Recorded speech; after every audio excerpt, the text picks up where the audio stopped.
नमस्कार किसान भाइयों, अप्रैल और मई के महीने में लौकी की खेती किस प्रकार से करें ताकि कम से कम समय में लौकी हो जाए तैयार और अधिक से अधिक उत्पादन आपको मिल सके एवं लौकी में कोई भी प्रकार का रोग भी ना लगे। अगर कोई रोग लगती है तो उसका नियंत्रण सही समय पे किया जाएगा। तो इसके लिए वीडियो को आपको पूरा देखना है, क्योंकि इस वीडियो में आपको बिल्कुल 10 पॉइंट के आधार पर लौकी की खेती की पूरी जानकारी दी जाएगी। वीडियो को शुरू करने से पहले आप लोगों से रिक्वेस्ट है, अगर आप इस चैनल पर पहली बार आए हैं तो चैनल को कर लीजिए सब्सक्राइब और वीडियो को लाइक। तो हमारा जो 10 पॉइंट रहने वाला है लौकी की खेती के, वो बिल्कुल वैज्ञानिक विधि है। अगर ये 10 तरीका अपनाकर लौकी की खेती करते हैं तो बहुत जल्द उत्पादन देना शुरू कर देगी आपका लौकी और अच्छी फल भी आपके लौकी में लगेगी। जैसे हमारा पहला पॉइंट रहने वाला है लौकी की खेती करने के लिए उपयुक्त मिट्टी, वही दूसरा पॉइंट लौकी की खेती करने के लिए उपयुक्त पीएच मान, वही तीसरा पॉइंट जो रहने वाला है लौकी की खेती करने के लिए उपयुक्त जलवायु, चौथा लौकी की खेती के लिए उपयुक्त तापमान, पांचवा लौकी की उन्नत किस्में एवं छठी नंबर पर हम बात करेंगे लौकी की खेती के खेत का तैयारी किस प्रकार से करें एवं खेत की तैयारी करते समय कौन सी खाद एवं उर्वरक की मात्रा डालें और कितनी दिन बाद इसमें सिंचाई करें। उसके बाद जो है हमारा जानकारी लौकी की पौधे यानी कि नर्सरी को कैसे तैयार करें। उसके बाद आपको जानकारी दी जाएगी लौकी की बीजों को रोपाई का सही समय और तरीका। उसके बाद आपको बताया जाएगा लौकी के पौधे में आप कितनी बार रोग नियंत्रण को किस तरीके से कर सकते हैं जो भी रोग लग रही है आपके लौकी में। और उसके बाद बात करेंगे लौकी के पौधे में खरपतवार नियंत्रण कैसे करें। तो ये पूरी जानकारी के लिए वीडियो को पूरा देखिए। चलिए शुरू करते हैं लौकी की खेती के लिए उपयुक्त मिट्टी से। तो किसान भाइयों बात कर लेते हैं लौकी की खेती के उपयुक्त मिट्टी। तो ऐसे तो आप किसी भी मिट्टी में लौकी की खेती कर सकते हैं। लौकी की खेती करने के लिए उच्च उर्वरक क्षमता वाली दोमट भूमि की आवश्यकता होती है किसान भाइयों, किंतु अच्छी जल निकासी वाली किसी भी जगह पर आप इसे लगा सकते हैं। बस इतना ध्यान रखना है कि उस भूमि में जल भराव की समस्या न हो। वही जो पॉइंट है लौकी की खेती करने के लिए पीएच मान की, तो 6 से 7 के बीच का पीएच मान होना चाहिए लौकी की खेती करने के लिए। लौकी की खेती किसी खास तरह की जलवायु की आवश्यकता नहीं होती है, किंतु समशीतोष्ण वाले प्रदेश में इसकी जो अच्छी पैदावार मिल जाती है। भारत देश में इसे अधिकतर बारिश और गर्मी के मौसम में उगाया जाता है। किसान भाइयों बात कर लेते हैं अब लौकी की उन्नत किस्में। अगर आप लौकी की अधिक उत्पादन लेना चाहते हैं तो इसके लिए सही उन्नत किस्में का डिसीजन लेना बेहद जरूरी है। अगर आप गलत उन्नत किस्में लगा लेते हैं, कम पैदावार देने वाले उन्नत किस्में लगा लेते हैं, तो यही आपकी लौकी की खेती में घाटा का सौदा करना पड़ जाता है। इसके लिए आपको लौकी की अच्छी किस्में लगानी है, जैसे काशी गंगा लौकी। यह किस्म अधिक पैदावार देने के लिए तैयार किया गया है। यह लगभग 400 से 450 क्विंटल के आसपास प्रति हेक्टेयर के हिसाब से पैदावार देती है।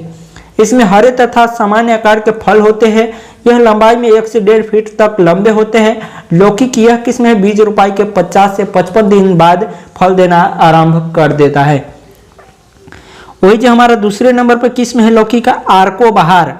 लौकी की यह जो किस्म है बारिश और गर्मियों के मौसम में उगाया जाता है। इस वैरायटी का फल सीधे व मध्यम आकार के होते हैं तथा रंग में हल्के हरे होते हैं। इसमें एक फल का वजन लगभग 1 किलो तक होता है। बीज रोपाई के 50 से 60 दिन के बाद फल तोड़ाई के लिए तैयार हो जाता है। और वही उत्पादन की बात करें तो 450 क्विंटल से लेकर 500 क्विंटल प्रति हेक्टेयर के हिसाब से उपज देता है। उसके बाद है काशी बहार। तो काशी बहार की बात करें तो यह लौकी की एक हाइब्रिड किस्म है। यह अधिक पैदावार देने वाली किस्म है, जिसमें प्रति हेक्टेयर 520 क्विंटल के आसपास उपज मिल जाती है। यह गर्मी तथा बारिश दोनों ही मौसम में उगाई जाती है। इसमें पौधे की प्रारंभिक गांठों पर ही फल लगना शुरू हो जाता है। बीज रोपाई के लगभग 60 दिन बाद इसके फल तोड़ने के लिए तैयार हो जाता है। इसमें लौकी सामान्य आकार तथा हरे रंग की होती है। इसके अतिरिक्त भी लौकी की कई किस्में पाई जाती है जो कम समय में अधिक पैदावार देती है किसान भाइयों। तो आप मार्केट में और भी किस्म अपने किसान भाइयों से सलाह लेकर लगा सकते हैं जो आपके एरिया में बेहतरीन परफॉर्म कर रही है। बात कर लेते हैं लौकी की खेती करने के लिए खेत की जुताई का तरीका। लौकी की फसल को करने से पहले आपको अच्छी तरह से 2 से 3 गहरी जुताई करनी है जो भी पुरानी फसल के अवशेष पदार्थ है, जो भी पहले वाली फसल थी उसकी जो बची हुई पदार्थ है वो बिल्कुल तरीके से नष्ट हो जाएगी। जैसे ही 2 से 3 जुताई आप कर लेते हैं, उसके बाद आपको धूप लगने देना है 2 से 4 दिनों के लिए। जैसे ही धूप लगने के बाद जो भी खरपतवार हो बिल्कुल तरीके से सूख जाता है, उसके बाद आपको क्या करना है, 10 से 15 गाड़ी पुरानी सड़ी हुई गोबर की खाद, जितना पुरानी गोबर की खाद डालेंगे उतना फायदेमंद रहेगा। तो आपको पुरानी गोबर की खाद पूरे खेत में समतल कर लेना है। उसके बाद खेत में पुरानी गोबर की खाद डालने के बाद मिट्टी को आपको क्या करना है, भुरभुरी करा लेनी है। इसके लिए आपको रोटेवेटर को लाना है और रोटेवेटर से जुताई करके मिट्टी को भुरभुरी करानी है। मिट्टी को भुरभुरी कराने से होगा क्या, जो भी गोबर की खाद है और मिट्टी है वो दोनों आपस में एक दूसरे को मिल जाएगी। तो इस तरीके से आपका खेत हो जाएगा लौकी की खेती के लिए बिल्कुल तरीके से तैयार। बात करते हैं लौकी को पौधे को कैसे तैयार करें, यानी कि लौकी की नर्सरी कैसे तैयार करें। यदि आप चाहे तो सीधे बीज की रोपाई खेत में कर सकते हैं, लेकिन अगर आपको बेहतरीन उत्पादन लेना है तो लौकी का नर्सरी तैयार करना बेहद जरूरी है। इसके लिए आपको तैयार नाली कर लेना है। अगर आप सीधी विधि से कर रहे हैं बीज रोपाई, अगर नर्सरी विधि से कर रहे हैं तो लौकी की जल्दी और अधिक पैदावार देने के लिए नर्सरी को तैयार करना बेहद जरूरी है। किसान भाइयों, पौधे को बुआई से लगभग आपको 20 से 25 दिन पहले नर्सरी तैयार कर लेना चाहिए। इसके अतिरिक्त बीजों को रोग मुक्त करने के लिए बीज रोपाई से पहले उनको बावेस्टिन से उपचारित कर लेना चाहिए। आपको इसके बीजों में लगने वाले रोग जो होता है, अगर आप उपचारित कर लेते हैं तो रोग लगने की खतरा कम होती है। तो आप अच्छी बीज का चुनाव करके नर्सरी तैयार कर सकते हैं। उसके बाद बात करते हैं लौकी की बीज रोपाई का सही समय और तरीका। खेत में बीजों की रोपाई से पहले खेत में तैयार की गई क्यारियों में पानी से भर देना चाहिए। इसके बाद बीजों की रोपाई क्यारियों में दोनों तरफ मेड़ के अंदर करना चाहिए। बीज की रोपाई प्रत्येक बीज के बीच 2 से 3 फीट की दूरी होनी चाहिए, आवश्यक होती है। 1 हेक्टेयर खेत में लगभग 2 किलो बीज की जरूरत होती है अगर आप बीज की विधि से करते हैं तो। किसान भाइयों, बात कर लेते हैं लौकी की पौधे की सिंचाई और उर्वरक की सही मात्रा।